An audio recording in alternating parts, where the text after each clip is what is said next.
আল্লাহ আজ্জা জাল্লা সূরাতুল হাক্কায় সূরাটি শুরু করেন খুবই অদ্ভুত এক প্রশ্ন দিয়ে। বস্তুত এটি একটি বিবৃতি। প্রথম আয়াত শুধু একটি শব্দ আল হাক্কা, যার কয়েকটি অর্থ আছে, কিন্তু খুব সহজে অর্থটাকে এভাবে ভাবতে পারেন রিয়েলিটি বা বাস্তবতা। মা আল হাক্কা, বাস্তবতা কি? ওয়ামা আদরাকা মাল হাক্কা, আর কিসে তোমাকে জানাবে যে বাস্তবতা কি জিনিস? সেই প্রশ্নটি করার উদ্দেশ্য হল, আল্লাহ এই সূরাতে দাবি করেছেন যে অধিকাংশ মানুষ বাস্তবতায় বাস করে না। অধিকাংশ মানুষ তাদের নিজস্ব ভার্সন নিয়ে উপস্থিত হয়, কোনটা বাস্তব এবং কোনটা গুরুত্বপূর্ণ, আর সেটাই ঠিক করে দেয় তাদের যাপিত জীবনটি কেমন হবে। তাই আল্লাহ এই সূরায় প্রত্যেকটি মানুষকে চ্যালেঞ্জ জানাচ্ছেন, তারা যেন একটু পেছনে সরে গিয়ে আবারও বাস্তবতা নিয়ে একটু চিন্তা করে। আমরা সকালে জেগে উঠি, নিজেদের চেতনা পুনরায় ফিরে পাই, তৎক্ষণাৎ খুবই বাস্তব কিছু কাজ আমাদের সামনে পড়ে। আছে চাকরি, আছে পরিবার, আছে দায় দায়িত্ব, এখন আরও আছে সেহরি। এভাবে বিভিন্ন কাজকর্মে আমরা প্রত্যহ জড়িয়ে পড়ি। দৈনন্দিন কাজকর্ম, এক কাজ শেষ হলে আরেকটা, এরপর আরেকটা, বারবার ঘড়ির দিকে তাকান, যেন সময়ের হিসেবটা রাখতে পারেন, যেন দিনের বেলা আপনার যে বাস্তব এবং গুরুত্বপূর্ণ কাজগুলো আছে তা শেষ করতে পারেন। আমরা এসব খুঁটিনাটি দৈনন্দিন কাজে এত বেশি জড়িয়ে পড়ি যে একটু থেমে বড় চিত্রটার দিকে আর দৃষ্টি প্রদান করি না। এটি খুবই কমন একটা প্রবণতা যা সকল মানুষের মাঝে দেখা যায়। আমরা দৈনিক কাজগুলোতে এত বেশি আচ্ছন্ন হয়ে পড়তে পারি যে পেছনে সরে বড় চিত্রটার দিকে আর ভ্রুক্ষেপ করি না, নিজেদের বড় কোনো প্রশ্ন করি না, আমার জীবনটা কোন দিকে এগুচ্ছে, কারণ আপনি দৈনন্দিন জিনিসগুলোতে এত বেশি ব্যস্ত। এই ব্যাপারটা এমনকি ব্যবসার দুনিয়াতেও ঘটে। যেমন একটি কোম্পানিতে থাকে অ্যাকাউন্টেন্ট, ইঞ্জিনিয়ার, আরও অনেকে। তারা সকালে উঠে অফিসে যায়, নিজের করণীয় কাজটা করে, কিন্তু সবাই যদি শুধু দৈনন্দিন কাজগুলো করতে থাকে তাহলে একটি কোম্পানিকে বাঁচাতে পারবে না। কাউকে না কাউকে ম্যানেজমেন্টে থাকতে হবে, যিনি বলবেন না আমাদের 6 মাসের টার্গেট আছে, আমাদের 1 বছরের টার্গেট আছে। কারো মাথায় বড় চিত্রটা থাকতে হবে। এর উপরে আছে এক্সিকিউটিভ, এর উপরে আছে স্ট্র্যাটেজিস্ট, অ্যানালিস্ট এবং অন্যান্যরা, যাদের কাছে থাকে আগামী 5-10 বছরের প্ল্যান। কারণ শুধু ছোট ছোট ক্ষুদ্র ক্ষুদ্র কাজগুলো করার মাধ্যমে ভীষণ ঠিক রাখতে পারবেন না সবার শেষে কোনটা গুরুত্বপূর্ণ। তো আমাদের ছোট ছোট কাজগুলো আরও বিশাল বিশাল ব্যাপারের সাথে জড়িত থাকে, তাই না? আল্লাহ প্রকৃতির মাঝে এই ব্যবস্থাপনায় সৃষ্টি করেছেন। উদাহরণস্বরূপ মৌমাছি, পিঁপড়া এবং অন্যান্য প্রাণীকুলের মাঝেও দেখা যায় তারা ছোট ছোট কাজ করে। প্রত্যেকটি পিঁপড়া জানে তাকে কি করতে হবে বাসা তৈরির জন্য। প্রত্যেকটি মৌমাছি জানে তাকে মৌচাকের কোন অংশে কাজ করতে হবে। প্রত্যেকেই নিজের ছোট কাজটার কথা জানে, কিন্তু আল্লাহ তাদের ডিজাইন করেছেন আরো বড় কিছু নির্মাণের জন্য। তাদের প্রত্যেকের করণীয় ছোট ছোট কাজগুলোর চেয়েও তারা আরো বৃহৎ কিছুর অংশ। এটা এক ধরনের উপায় যেভাবে আমরা চিন্তা করতে পারি যে বাস্তবতা আসলে কি জিনিস। এই ছোট ছোট কাজগুলো যে আমরা করি, এগুলো যদি আরো বৃহৎ কিছুর সাথে সংযুক্ত না থাকে তাহলে আমাদের কাছে বাস্তবতার প্রকৃত উপলব্ধি নেই। তবে আমাদের দৈনন্দিন কাজগুলো সংযোগহীন। তাই আল্লাহ এই সূরাতে কি করলেন? তিনি বিভিন্ন উপায়ে বাস্তবতার প্রশ্নটাকে বিশ্লেষণ করলেন। আমি এখন যা করব এই 20 মিনিটের কম সময়ে ওই চিত্রগুলোর একটি আপনাদের সাথে শেয়ার করব। যখন আমাদের জীবনের এই সমস্ত ছোট ছোট মুহূর্তগুলোর সমাপ্তি আসবে অতি সত্বর, অথবা পরে এক সময় আমরা মাটির নিচে চলে যাব, এরপর চরম সত্য ঘটনা, চূড়ান্ত বাস্তবতা আরম্ভ হবে। সেই বাস্তবতায় সব কিছু উল্টে যাবে। এখানে এই দুনিয়াতে আমাদের ক্ষুদ্র ক্ষুদ্র কাজগুলো বড় কিছুর দিকে নিয়ে যায়। এভাবেই এই দুনিয়া কাজ করে। আপনি ছোট ছোট কাজ করেন, এমনকি যদি বিশাল কোনো দালান নির্মাণ করতে চান আপনাকে ফাউন্ডেশন দিয়ে শুরু করতে হবে। একটি একটি করে ইট গাঁথতে হবে, একটি করে কাঠের টুকরা, একটি করে পেরেক, অবশেষে তা বড় কিছুতে পরিণত হবে। কিন্তু শেষ বিচারের দিন সব কিছু উল্টে যাবে। প্রথমে বড় কিছু ঘটবে যা ছোট কিছুর দিকে নিয়ে যাবে। এই চিত্রটাই আল্লাহ তুলে ধরেছেন এবং কিভাবে সেদিন প্রকৃত বাস্তবতা অভ্যুদয় হবে। তো আজকের খুতবায় আমি আপনাদের জন্য সংক্ষেপে সেই চিত্রটি আঁকার চেষ্টা করব। সাধারণত খুতবায় আমি একটি বা দুটি আয়াতের উপর ফোকাস করি, কিন্তু ইনশাআল্লাহ কতগুলো আয়াতের সমষ্টির দিকে একত্রে দৃষ্টি দিব। আমরা আল্লাহর অঙ্কিত চিত্রটি বোঝার চেষ্টা করব, ওই চূড়ান্ত বাস্তবতার চিত্রটি। দোয়া করছি আল্লাহ তাআলা আমাদের সবাইকে সেদিনে সফলতা দান করুন। ফাইদা নুফিখা ফিস সূরি নাফখাতুন ওয়াহিদা, অতঃপর যখন সিংগায় ফুৎকার দেওয়া হবে, মাত্র একটি ফুৎকার। সিংগায় ফুৎকার দেওয়ার ধারণাটি আমরা জানি কিয়ামতের দিন 2 বার ফুৎকার দেওয়া হবে। আল্লাহ 2টি হর্নের কথা উল্লেখ করেছেন, কিন্তু এখন আল্লাহ উভয় চিত্রকে এই সূরায় একত্রিত করে দিলেন। তিনি এখানে যা করেছেন, এমনকি সিংগা শব্দটি উল্লেখ করার মধ্য দিয়ে এটা কিছুটা কনসেপ্ট মাথায় নিয়ে আসে।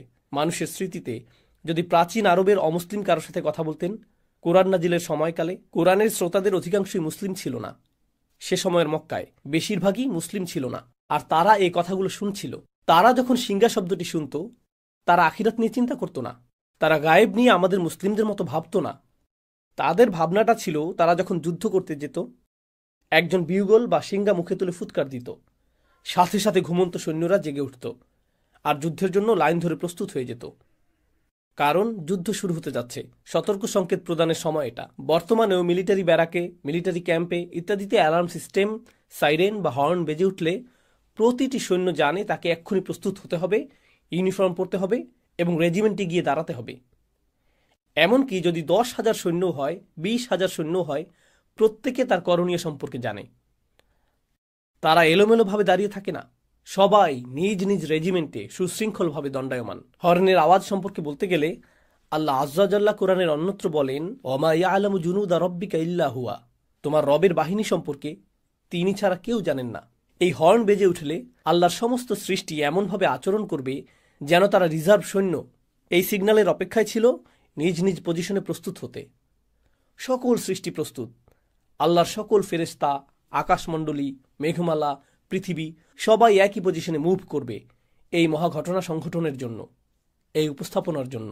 তো ঠিক এরপরেই আল্লাহ বর্ণনা করেন, ফাইদা নুফিখা ফিস-সূরি নাফখাতুন ওয়াহিদা ওয়া হুমিলাতিল আরদু ওয়াল জিবাল, জমিন এবং পর্বতমালাকে উপড়ে ফেলা হচ্ছে, বহন করা হচ্ছে।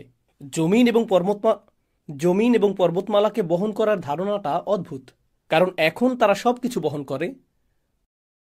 জমিন আমাকে আপনাকে বহন করে, জমিন আমাদের বাড়ি বহন করে, জমিন সবকিছু বহন করে। আর পাহাড় পর্বত বহন করে বিভিন্ন গাছপালা, পাথর এবং এর উপর স্থাপিত অন্য সবকিছু। তাদেরকে কেউ বহন করে না, তারা সবাইকে বহন করে। আল্লাহ ইতোমধ্যেই এমন একটি দৃশ্য বর্ণনা করেছেন যেখানে আমরা যা কিছুকে বাস্তব ভাবতাম তাকে উল্টে ফেলা হচ্ছে, বিপরীত দিক থেকে উল্টো করে ফেলা হচ্ছে। তো জমিনকে উত্তোলন করা হবে, বহন করা হবে, এর সাথে পর্বতগুলোকেও বহন করা হবে। এটা আরও ইঙ্গিত করে যে আমরা যাকে মনে করতাম এটা সবসময় নিজ স্থানে বর্তমান থাকবে, আমরা যাকে ভাবতাম এর ওজন আছে, দেখা যাচ্ছে এরাই ওজন হারিয়ে ফেলেছে, এদেরকেই তুলে নিয়ে যাওয়া হচ্ছে। ফাদুক্কাতান দাক্কাতাম ওয়াহিদা, আর একই আঘাতে তাদেরকে চূর্ণ বিচূর্ণ করা হবে, ফলে এরা সমান হয়ে যাবে। ধরুন হাতের মধ্যে নরম ভেজা ডো নিলেন, এরপরে সজোরে নিক্ষেপ করলেন, তখন এটা সমান হয়ে যায়। এই ধারণাটাই আল্লাহ বর্ণনা করেছেন যে সমগ্র পৃথিবীর অবস্থা এরকম হবে। তো পৃথিবীর উঁচু নিচু সব হারিয়ে যাবে। কুরআনের অন্যত্র আল্লাহ এভাবে বর্ণনা করেছেন, ওয়াইদাল আরদু মুদ্দাত, যখন পৃথিবীকে টেনে সমান করে ফেলা হবে।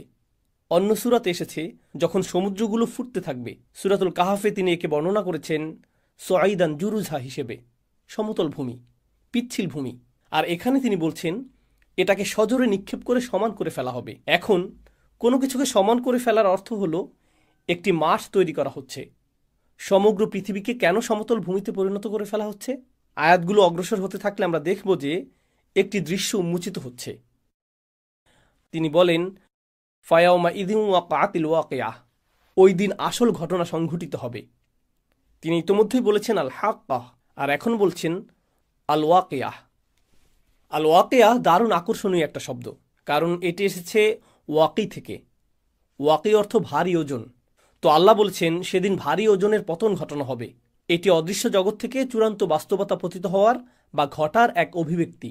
কারণ সত্য সবসময় ওজনদার হয়, সত্য গুরুতর, সত্যের সারবত্য আছে, আর মিথ্যা হয় ওজনহীন, ফাঁকা। তো আল্লাহ বলছেন তখন ওজনদার সত্য ড্রপ করা হবে, অর্থাৎ তখন চূড়ান্ত বাস্তবতার অভ্যুদয় হবে। অতপর ওয়ানশাক্কাতিস সামা, এতক্ষণ যা বলেছি তা পৃথিবীতে ঘটতে থাকবে। সমগ্র পৃথিবীকে সমতল ভূমিতে পরিণত করা হবে। এরপর আল্লাহ বলেন ওয়ানশাক্কাতিস সামা, আকাশকে ছিঁড়ে খুলে ফেলা হবে। ইনশিকাক শব্দটি ব্যবহার করা হয় যখন একটি কাপড় নিয়ে মাঝখান থেকে ছিঁড়ে ফেলেন, মাঝখানটা এখন ছিঁড়া, একে বলা হয় ইনশিকাক। আল্লাহ এই শব্দটি ব্যবহার করেছেন আকাশের অবস্থা বর্ণনা করতে। ওয়ানশাক্কাতিস সামা ফাহিয়া ইয়াউমা ইদিন ওয়াহিয়া, এরপর সেদিন এটা খুলে যেতে শুরু করবে। অল মালাকু আলা আরজালিহা, আকাশ যখন খুলে যেতে শুরু করবে, এই ফাটলটা যখন আবির্ভূত হবে, আল্লাহ বলছেন তখন ফেরেশতারা, সম্ভবত জিবরিল আলাইহিসসালাম দিয়ে শুরু হবে, কারণ এক বচন ব্যবহার করা হয়েছে, কিন্তু এটা ইসমু জিন্স, যা সবাইকে অন্তর্ভুক্ত করে। যাই হোক, ফেরেশতারা আকাশের ওই উন্মুক্ত অংশে লাইন ধরে থাকবেন আমি চাই আপনারা গুরুত্ব দিয়ে বুঝুন এখানে কি ঘটছে।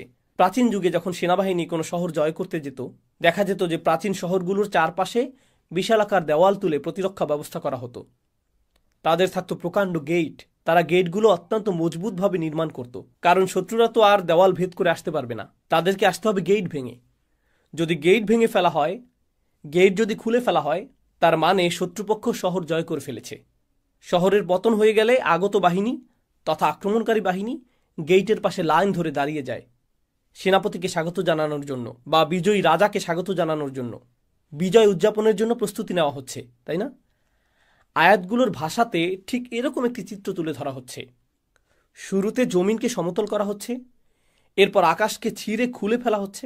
আচ্ছা, আকাশ ছিঁড়ে খুলে ফেলা বলতে কি বোঝানো হচ্ছে? আপনাদের কেউ কেউ সায়েন্সের ছাত্র বা বাচ্চারা যারা সায়েন্স পড়ে জানে যে আকাশ তো খালি জায়গা, এটা তো ফাঁকা। ছিঁড়ে খুলে ফেলা বলতে কি বোঝাচ্ছেন? আল্লাহ এখানে যা বর্ণনা করছেন তা খুব সহজে ডাইমেনশন দিয়ে বুঝতে পারবেন। আমরা আছি দৃশ্যমান ডাইমেনশনে, যেখানে আমরা একে অপরকে দেখতে পাচ্ছি, আমরা ভাবছি এটাই বাস্তব। কিন্তু ঠিক এই মুহূর্তে আমাদের সাথে ফেরেশতারা আছেন।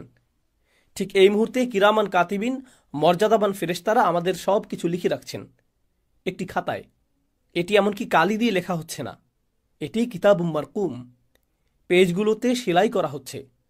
কারণ কালির ক্ষেত্রে যদি পানি পড়ে লেখাগুলো অস্পষ্ট হয়ে যেতে পারে, বা আঙুল দিয়ে ঘষা দিলেও দাগ পড়ে যেতে পারে। কিন্তু লেখা যদি সেলাই করা হয়, আমরা যাকে বলি এমব্রয়ডারি, আমাদের কাজগুলোকে পাতাগুলোতে এমব্রয়ডারি করে নথিভুক্ত করা হচ্ছে কিতাবুম মারকুম। আরবিতে এর নাম রকম। এভাবেই রেকর্ড করা হচ্ছে। এটা ঠিক এখনই ঘটছে, কিন্তু আমরা তা দেখতে পাচ্ছি না, কারণ এটা ঘটছে একটি পর্দার ওপরে। এই পর্দার নাম হলো গাইব, গাইবের পর্দা। এজন্য গাইবের ধারণাটা কি ঘটবে বিচার দিবসে। ফাকাশাফনা আনকা গিতাআক, সূরা কাফে যেমন এসেছে। তিনি বলেছেন, আমি পর্দা সরিয়ে দিয়েছি, তোমার সামনে যে পর্দা ছিল তা আমি সরিয়ে দিয়েছি। অতএব এই মুহূর্তে চোখের সামনে একটি পর্দা আছে যা আমাকে অদৃশ্য জগৎ দেখতে বাধা দিচ্ছে।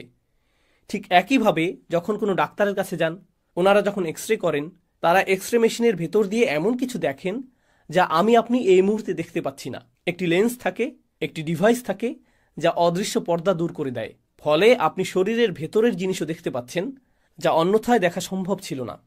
একই ব্যাপার মিলিটারি প্রযুক্তিতেও দেখা যায়। তারা থার্মাল গগলস পরিধান করে, যেটা দিয়ে আপনি দেয়াল ভেদ করে দেখতে পাবেন যে অন্য পাশে কতজন লোক আছে বা এরকম কিছু।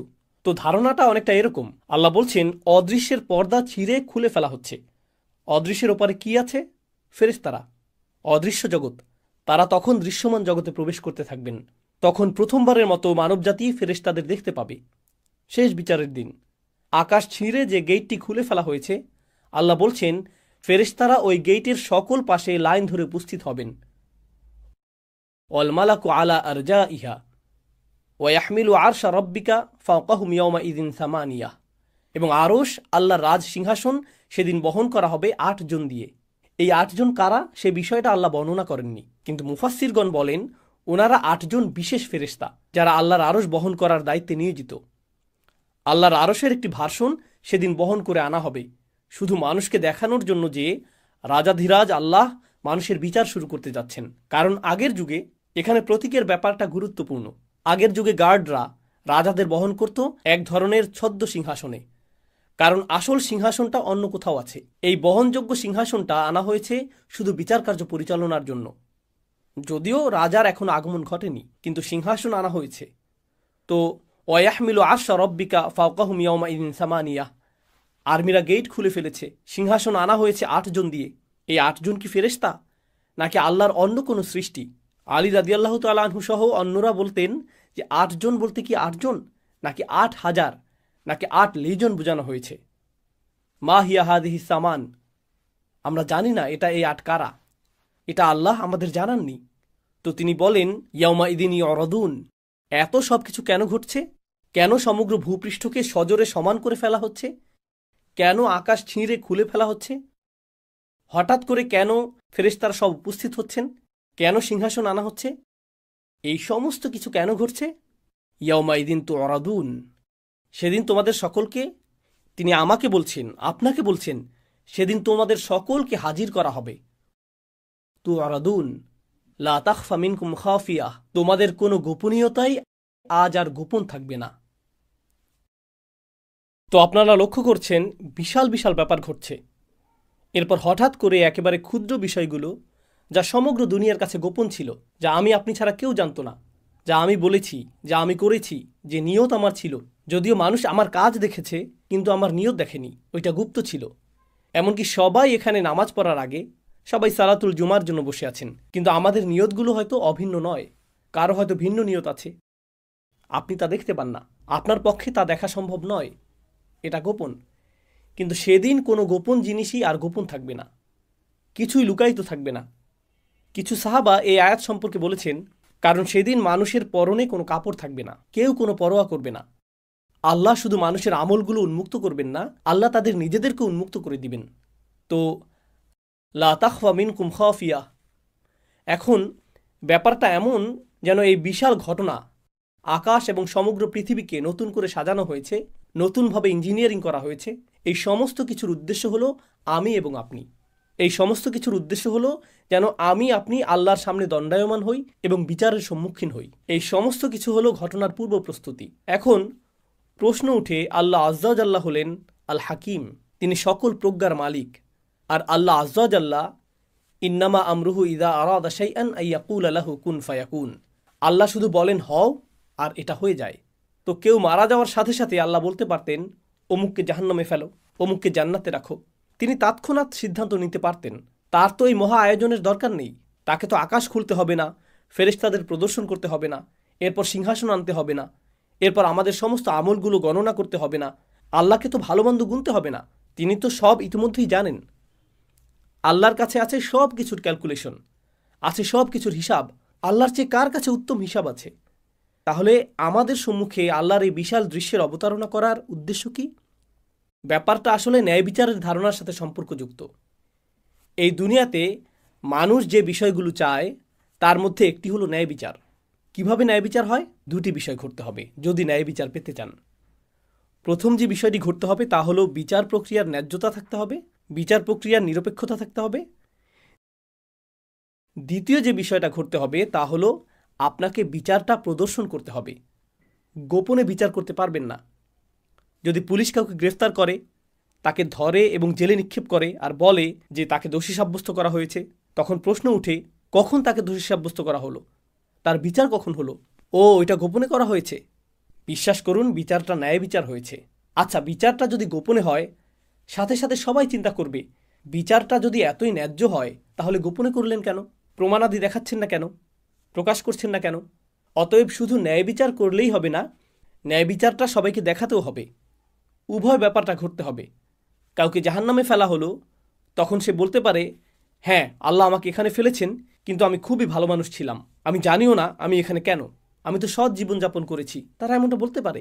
যদিও তারা ভালো মানুষ না হয়ে থাকে, তবু তারা এই অজুহাতটা দেখাতে পারে, কারণ বিচারটা তো তাদের দেখানো হয়নি, তাই না? প্রকৃতপক্ষে এমনকি সেদিনও কিছু মানুষ অজুহাত দেখানোর চেষ্টা করবে। আল্লাহ কি করলেন? আল্লাহ দেখিয়ে দিলেন, লা তাখফা মিনকুম খাফিয়া, কোনো কিছুই গোপন থাকবে না। ভালো কিছু যেমন গোপন থাকবে না, তেমনি খারাপ কিছু গোপন থাকবে না। আপনি নিজে, আমি নিজে সাক্ষ্য দিব আল্লাহ ন্যায় বিচার করেছেন। এটি একটি ন্যায্য বিচার। এখানে কোনো অন্যায় করা হয়নি, কারো প্রতিই না। ফামাই ইয়ামাল মিসকালা যাররাতিন খায়রান ইয়ারাহু ওয়া ইয়ামাল মিসকালা যাররাতিন শাররান ইয়ারাহু। অনুপরিমাণ ভালো কাজ এবং অনুপরিমাণ খারাপ কাজও আপনি নিজেই দেখতে পাবেন।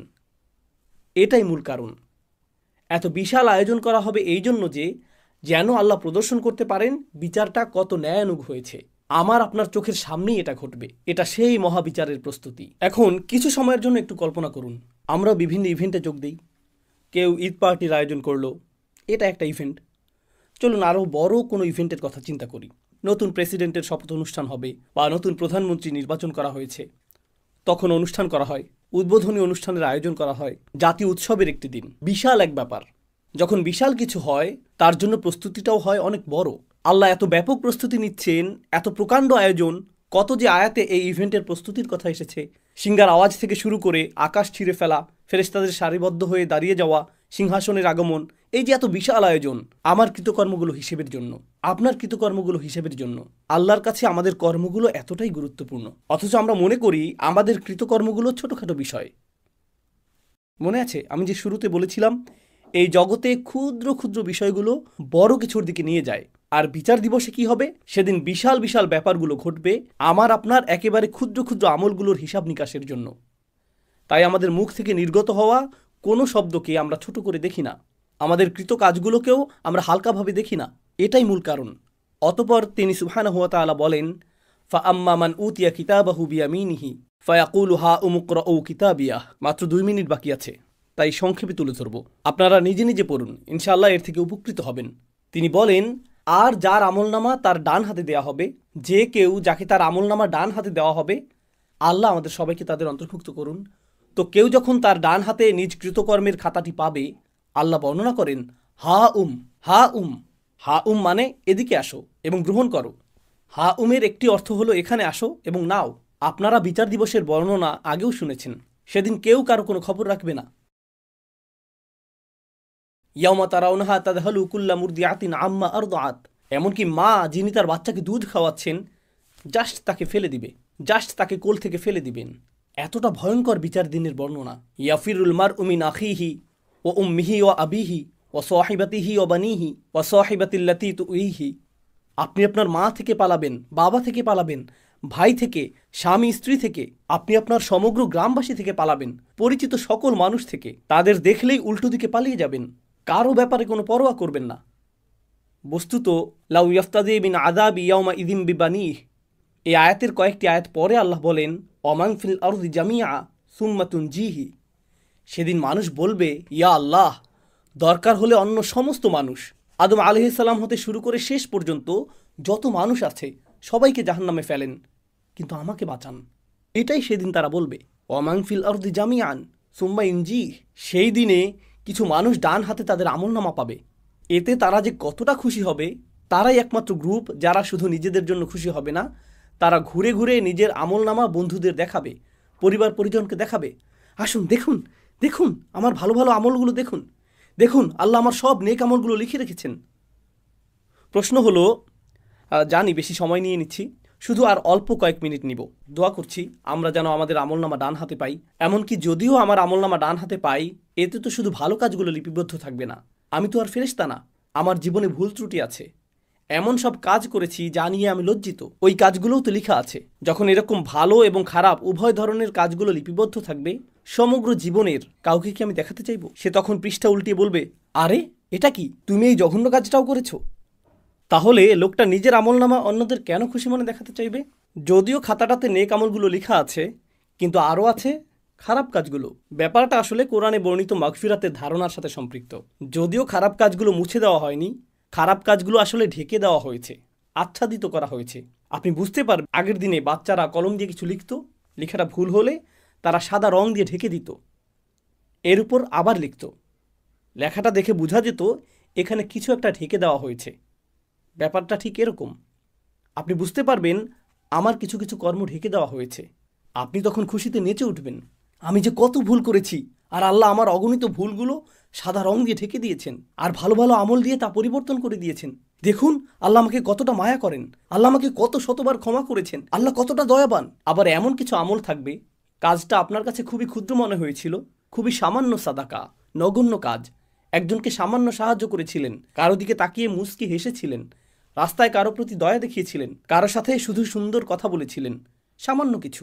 আপনি এ নিয়ে চিন্তাও করেননি। নিজের আমলনামা খুলে দেখেন ছোট্ট কাজটা বিশাল এক অধ্যায়ে পরিণত হয়ে গেছে।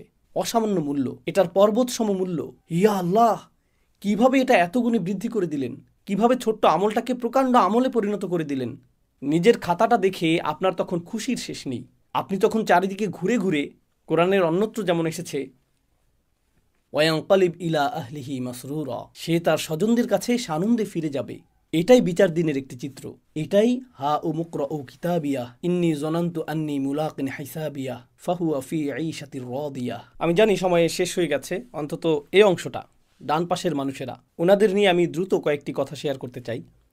সে বলবে, আমি নিশ্চিত জানতাম যে আমাকে আবার হিসাবের সম্মুখীন হতে হবে। হিসাব শব্দটি হিসাবিয়ার অনুবাদ হলো অডিট। অডিট মানে প্রতিটি আইটেম সম্পর্কে জিজ্ঞেস করা হবে। এটা কি, এখানে কি করেছো তুমি, এখানে রাত 2টায় কি করছিলে, অমুক দিন কি করেছো, শুক্রবার রাতে কি করেছো, এখানে কি হচ্ছে, প্রতিটি আইটেম। আমি ভীষণ ভয়ে ছিলাম আল্লাহ আমাকে প্রতিটি বিষয় নিয়ে জিজ্ঞেস করবেন। এখন যেহেতু আমি আমার খাতাটা দেখতে পাচ্ছি, আমি দেখতে পাচ্ছি আল্লাহ আমার প্রতি সদয় আচরণ করেছেন, আল্লাহ আমার হিসাব সহজ করেছেন। তো এখন সে বলছে, খাতাটা হাতে পাওয়ার পর সে দেখতে পাচ্ছে আল্লাহ কতটা সহজ করেছেন। আল্লাহ যার বর্ণনা দিয়েছেন, ফাসাউফা ইউহাসিবু হিসাবান ইয়াসীরা, আল্লাহ অত্যন্ত সহজভাবেই তার হিসাব নিকাশ করবেন। এখন সে আল্লাহর দিকে ফিরে বলছে, আমি যে কতটা আতঙ্কিত ছিলাম এই ভয়ে যে আমি অতিশয় কঠিন এক হিসাবের সম্মুখীন হব। ফাহুয়া ফি ঈশাতিন রাদিয়া। এরপর আল্লাহ বলেন, সে এমন এক জীবন অতিবাহিত করবে যেখানে প্রত্যেকটি জিনিস, একদম সব কিছু তাকে আনন্দিত করবে। সব কিছু এমন হবে, জানেন তো, অনেক সময় ছুটি কাটাতে সবচেয়ে সেরা কোথাও গেলেন, সেখানেও কিছু একটাতে সমস্যা থাকবে। সবচেয়ে সেরা জামাটা পরলেন, সর্বোত্তম খাবার আহার করলেন, সুন্দরতম হোটেল, সুন্দরতম দৃশ্য, হোটেলের সেরা রুমটা পেলেন, সব কিছু পারফেক্ট, তবুও ভেতরে কিছুটা হতাশা অনুভব করছেন। কোনো চিন্তা, কোনো সমস্যা, কোনো একটা বাজে স্মৃতি, কিছু একটা আপনার মাথায়, খাবারটা আসলে এতটা সুস্বাদু লাগছে না। কারণ কিছু একটা এখনও অনুপস্থিত। কারণ সম্পূর্ণরূপে সন্তুষ্ট হওয়া, পুরোপুরি সুখী হওয়া, এটা কি প্রায় অসম্ভব মনে হয় মানুষের জন্য। সম্পূর্ণরূপে, পুরোপুরি, সকল দিক থেকে সুখী হওয়া অসম্ভব। সব সময় কিছু না কিছু থাকবেই যা এই সুখটাকে হ্রাস করে দিবে, অল্প পরিমাণে, কিছুটা ক্ষুদ্রাকারে। লাকাদ খলাকনাল ইনসানা ফি কাবাদ। আল্লাহ জান্নাতের জীবনটাকে যে কতটা মুবালাগা সহকারে বর্ণনা করেছেন, কতটা অতিরঞ্জন সহকারে বর্ণনা করেছেন। তিনি বলেননি মানুষটা সুখী হবে, বরং তিনি বলেছেন জীবনটা নিজেই তৃপ্তিকর হবে। তিনি বলেননি ফাহুয়া রাদিন ফি ঈশাতিল জান্নাহ, সে জান্নাতের জীবনে পরিতৃপ্ত হবে, বরং তিনি বলেছেন ফাহুয়া ফি ঈশাতিন রাদিয়াহ, যা খুবই অদ্ভুত ইস্তিআরাহ, যা ইঙ্গিত করছে জান্নাতের প্রতিটি অংশ, জান্নাতের প্রতিটি অভিজ্ঞতা আপনাকে একেবারে সম্পূর্ণরূপে পরিতৃপ্ত করে দিবে, সম্পূর্ণরূপে সুখী করে দিবে, প্রতিবার শতভাগ তৃপ্তি এনে দিবে। ধরুন কাউকে একটু উপহার দিলেন, সে অতি কষ্টে একটু হাসি দিয়ে বলবে থ্যাংক ইউ। কি, পছন্দ হয়নি? জি হয়েছে, আমি আসলে অনেক চাপে আছি। আপনি তখন, কী লাভ হলো, তোমাকে উপহার দিলাম আর তুমি এখনও মুখ কালো করে আছো, তোমাকে খুশি করা অসম্ভব, এই জীবনে এটা সম্ভব না। আপনি সম্পূর্ণরূপে পরিতুষ্ট হতে পারবেন না। ফাহুয়া ফি ঈশাতিন রাদিয়া ফি জান্নাতিন আলিয়া কুতুফুহা দানিয়া। প্রতিজ্ঞা করছি এটাই শেষ কথা।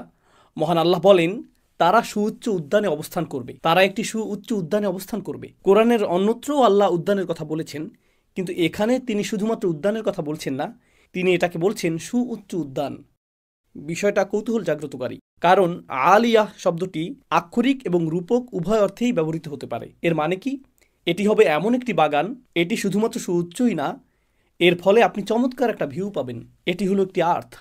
আর আমরা জানি যে যখন আপনি দর্শনীয় কোনো স্থানে যান, যখন আপনি পাহাড়ের চূড়ায় ওঠেন, আপনি যদি কখনো হাইকিংয়ে গিয়ে থাকেন অথবা গাড়ি চালিয়ে দূরে কোথাও যান যেখানে চমৎকার ভিউ রয়েছে, যেই মুহূর্তে আপনি চমৎকার কোনো ভিউ দেখতে পান, নিজের ভেতরে একটা প্রশান্তি লাভ করেন, সেখানে দাঁড়িয়ে পরিবেশটা অনুভব করতেই ভালো লাগে। এমনকি আপনি যখন গাড়ি চালিয়ে দূরে ভ্রমণ করেন, কোথাও কোথাও দর্শনীয় কিছু স্থান থাকে যেখানে আপনি কিছুক্ষণের জন্য রাস্তার পাশে গাড়ি পার্ক করেন, যদিও আপনার তাড়া থাকে, কিন্তু আপনি বলেন শুধু এক মুহূর্তের জন্য দৃশ্যটা দেখে নেই, এক মুহূর্তের জন্য দৃশ্যটা দেখে নেই। সকলেই আমরা থেমে যাই। আর আপনি যখন উঁচু কোনো স্থানে অবস্থান করেন তখন কিছুটা সাকিনাহ অনুভব করেন। আল্লাহ বলছেন জান্নাতিন আলিয়া। প্রত্যেকবার যখন আপনি বাইরে তাকান আপনার হৃদয়ে প্রশান্তি যুক্ত হতে থাকে, স্বস্তি যুক্ত হতে থাকে। এর দ্বারা এটাও বোঝায় যে জান্নাতে যত দূর দেখা যাবে সবই হবে আপনার, আপনি এর চূড়ায় থাকবেন, আর যত দূর দেখা যাবে সব দিক থেকে এটা হবে আপনার রাজত্ব। ফাহুয়া ফি জান্নাতিন আলিয়া। তবে এর আরও অর্থ রয়েছে। এটা এমন উদ্যান যা হবে অত্যন্ত অভিজাত। আপনারা হয়তো এরকম কথা শুনেছেন, এরা উঁচু স্তরের মানুষ, এদের অবস্থান অনেক উঁচুতে, এরা উঁচু সমাজের মানুষ। আপনি যদি সমাজের উঁচু স্তরে অবস্থান না করেন, তারপরেও যদি উঁচু স্তরের কোনো বিবাহ বা অনুষ্ঠানের নিমন্ত্রণ পান, আপনি সেখানে প্রবেশ করেন আর ভাবেন ওয়াও, এই স্থানটি কল্পনাতুল্য, জানি না এর জন্য উপযুক্ত পোশাক পরেছি কিনা, আমার তুলনায় স্থানটি অনেক বেশি জাঁকজমকপূর্ণ, আমি কোনো কিছু নষ্ট করতে চাই না, আমি কি এখানে বসতে পারবো, সোফাটি অনেক দামি মনে হচ্ছে, আর জানি না এখানে থাকতে পারবো কিনা। তো আপনি অস্বস্তি বোধ করেন, কারণ এটা অতি উঁচু স্তরের, অতি অভিজাত। উদাহরণস্বরূপ আপনি পরিপাটি কোনো জাদুঘরে গেলেন যেখানে লেখা থাকে স্পর্শ করা নিষেধ। এমনকি স্পর্শ করা নিষেধ লেখা না থাকলেও আপনি যখন কোনো বিলাসবহুল অট্টালিকাতে প্রবেশ করেন স্পর্শ করা নিষেধ কথাটি আপনি নিজের ভেতরেই অনুভব করেন, আমাকে সতর্ক হতে হবে, আমি কি জুতা খুলে প্রবেশ করব, আমি কি ওখানে যাব, আপনি তখন অতিরিক্ত সতর্ক থাকেন। কিন্তু আপনি যদি অতিরিক্ত সতর্ক থাকেন, আপনি অস্বাভাবিক বোধ করবেন, কারণ আপনি তাল মিলিয়ে চলতে পারছেন না। তো আল্লাহ সেখানে কি করবেন? আল্লাহ আপনাকে তৎক্ষণাৎ স্বাভাবিক বোধ করাবেন। তিনি বলেছেন, কুতুফুহা দানিয়া, ফলগুলো আপনার কাছে চলে আসবে এবং তৎক্ষণাৎ তা আপনার সামনে পরিবেশন করা হবে। সুবহানাল্লাহ। তো আপনার মনে হবে না যে আপনি অস্বস্তিকর অবস্থায় রয়েছেন। না না না, আপনাকে সেই স্থানের প্রতি সম্মান প্রদর্শন করতে হবে না, বরং সেই স্থানটি আপনাকে সম্মান প্রদর্শন করবে। কুতুফুহা দানিয়া। তিনি বলেছেন, কুলু ওয়াশরাবু হানিয়াম বিমা আসলাফতুম ফিল আইয়ামিল খালিয়াহ। এখন খাও এবং পান করো তৃপ্তি সহকারে, নিশ্চিন্তে উপভোগ করো, রিল্যাক্স। কোরআনের অন্যত্র আল্লাহ জান্নাতের এমন কাপের কথা উল্লেখ করেছেন যা থেকে পানীয় উথলে পড়ছে, অর্থাৎ পানীয় ছিটকে পড়ছে কিনা সেটাও আপনি লক্ষ্য করছেন না। এটা লক্ষণীয় কোনো বিষয় হবে না। আপনারা একে অপরের সাথে খেলা করবেন, আপনারা হাসি ঠাট্টা করবেন, খেলা করবেন, তখন সকলে মিলে খাবার উপভোগ করবেন, একে অপরের সঙ্গ উপভোগ করবেন। আল্লাহ বিচার দিবসের এই দৃশ্যপটটি উল্লেখ করেছেন। বিচার দিবসের ঠিক পরের অবস্থা, তখন মানুষ অত্যন্ত আতঙ্কিত থাকবে এই জন্য যে সে হিসাবের সম্মুখীন হবে। ফাহুয়া ফি আইশাতিন রাদিয়াহ ফি জান্নাতিন আলিয়াহ কুতুফুহা দানিয়াহ কুলু ওয়াশরাবু হানিয়াম বিমা আসলাফতুম ফিল আইয়ামিল খালিয়াহ। সেই দিনগুলো যা অতিবাহিত হয়ে গিয়েছে, যা শূন্য হয়ে গিয়েছে, প্রতিনিয়ত এই দিনগুলো শূন্য হয়ে যাচ্ছে। আপনি একদিন পেছনে ফিরে যেতে পারবেন না, আপনি এক সপ্তাহ পেছনে ফিরে যেতে পারবেন না। গত কয়েকদিনের কথা চিন্তা করুন, আমরা হিসাব রাখতে পারছি না, সময় এত এত দ্রুত এগিয়ে যাচ্ছে। তো এই দিনগুলো হবে এরকম, আপনি পেছনে ফিরে তাকাবেন আর জীবনকে মনে হবে এটা যেন একটা বোতল যা দ্রুত শূন্য করা হয়েছে। আল্লাহ এই ধারণাটিকেই এখানে বর্ণনা করেছেন। এর উদ্দেশ্য হলো যাতে আপনি এবং আমি উপলব্ধি করতে পারি যে এই পৃথিবীতে আমাদের হাতে যে কয়েকদিন সময় রয়েছে, আসুন এর সর্বোত্তম ব্যবহার করি, যাতে আমার আমলনামাটি এমন কৃতকর্ম দিয়ে পরিপূর্ণ করতে পারি যার ফলে আমরা তা উন্মুক্ত করে অন্য একজনকে দেখাতে পারবো যে দেখো আমি কত চমৎকার কাজ করেছি, আর আল্লাহ আমার প্রতি অসম্ভব করুণা করেছেন। আল্লাহ আজ্জা জাল্লাহ আমাদের সকলকে ডান দিকের অধিবাসীদের অন্তর্ভুক্ত করুন, যারা ডান হাতে আমলনামা গ্রহণ করবেন। আর মহান আল্লাহ আমাদেরকে মিলিত করুন তার জান্নাতে, চমৎকার সুউচ্চ সেই উদ্যানে।